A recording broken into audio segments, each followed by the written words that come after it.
মৰমৰ ছাত্ৰ ছাত্ৰীসকল আমি ইতিমধ্যে কি আলোচনা কৰিছিলো পুৰা সিলেবাসৰ বাহিৰৰ বস্তু আমি আমাৰ অসমীয়া ভাষাৰ কথা আলোচনা কৰিছিলো তোমালোকে কেনেকুৱা পালা জনাবা আৰু তোমালোকে এইটো কথা বহুত মন দিবা কাৰণ পঢ়া শুনাৰ লগত আমি এইবিলাক কথাও সমানে আগবাঢ়ি যাব লাগিব অৰ্থাৎ আমি বুজিব লাগিব এতিয়া তোমালোকে চোৱা অসমীয়া ভাষাটো কেনেকেনো অসমীয়া ভাষাটো আমি পালো চোৱা যিটো সময়ত আমাৰ ভাষা আন্দোলন হৈছিলে তোমালোকে সেইটো ইতিহাসত আছে ইতিহাসে আমাক কৈছে যে 1960 চনত আমাৰ ভাষা আন্দোলন হৈছিলে যেতিয়া আমাৰ ভাষা আন্দোলন হৈছিলে তেতিয়া এই কথাটোই আছিলে যে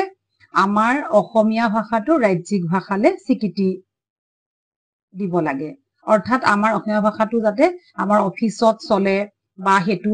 ৰাজ্যিক ভাষা বুলি যাতে মানি লয় সেই কথাটো মূল উদ্দেশ্য আছিলে কিন্তু সেই সময়ত যিহেতু আমাৰ এনেকুৱা আছিলে যে ইংৰাজ সকল আছিলে তেতিয়া আমাৰ কি কৰিছিলে বঙলা ভাষাটো প্ৰচলন আছিলে গতিকে আমাৰ অসমীয়া ভাষাটো কেনেকে শৈক্ষিক ক্ষেত্ৰত ব্যৱহাৰ কৰিব পাৰিব বা আমাৰ অফিচ কাৰ্যালয়ত কেনেকে ব্যৱহাৰ কৰিব পাৰিব এই কথাটো লৈ পেলাই 1900 শতিকাৰ পৰা এই আন্দোলনটো চলি আহিছিলে কিন্তু যেতিয়া আমাৰ 1826 চনত ইয়াণ্ডাবু সন্ধি হৈছিলে তেতিয়া আমাৰ অসমটো ব্ৰিটিছৰ হাতলৈ গৈছিলে আৰু তেতিয়াৰ পৰা সেই সময়তে বহুত বঙালী লোকো ইয়ালে সোমাই আহিছিলে অসমলৈ গতিকে তেওঁলোকে কি হল ইংৰাজৰ সৈতে মিলি তেওঁলোকে ইংৰাজী আৰু লগতে তেওঁলোকে যিটো অফিচিয়েল ভাষা সেইটো তেওঁলোকে বঙলা ভাষাটোৱে কৰিছিলে তেতিয়া আমাৰ অসমীয়া সকলে প্ৰতিবাদ কৰিছিলে আৰু প্ৰতিবাদ কৰি পেলাই কৈছিলে যে আমাক আচলতে কি কৰিব লাগে অসমীয়া ভাষাটো আমাক লাগে আমাৰ শৈক্ষিক ক্ষেত্ৰবিলাকত বা অফিচত আমাৰ অসমত অসমীয়া ভাষাটোৱে লাগিব ঠিক এনেকুৱা আন্দোলন চলি থকাৰ সময়তে তেতিয়া সাহিত্য সভাই এইটো এটা চৰকাৰী দাবী জনাইছিলে একমাত্ৰ যে অসমীয়া ভাষা আমাক লাগিবই আমাৰ সকলো শিক্ষানুষ্ঠান বা কাৰ্যালয়ত এই ভাষা লাগিব ঠিক এনেকৈ এই কথা চলি থাকোতে অসমীয়া ভাষাটো আমাক ৰাজ্যিক ভাষা হিচাপে স্বীকৃতি দিছিলে এটা হৈছিলে অসমীয়া ভাষা এটা হৈছিল ইংৰাজী ভাষা যে এই দুটা ভাষাতেই আমাৰ সকলো কাৰ্যালয় বা স্কুল সকলো চলিব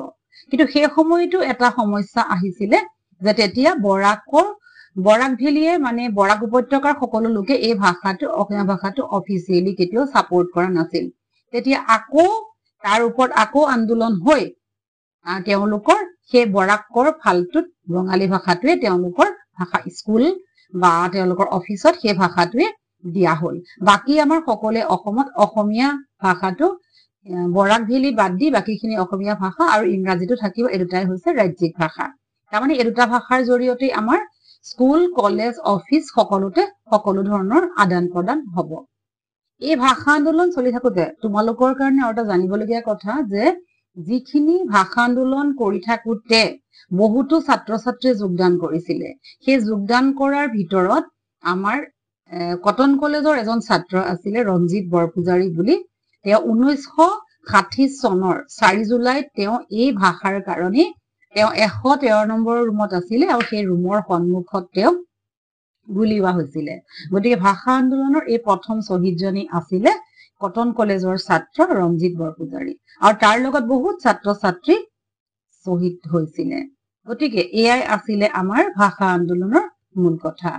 তোমালোকে অকণ মন কৰিবা গতিকে অসমীয়া শিকিব ইচ্ছা কৰিবা আৰু ভাষাটোৰ প্ৰতি জাগ্ৰত হবা তোমালোকৰ এটা জাগৰণ লাগিব যে এইটো আমাৰ ভাষা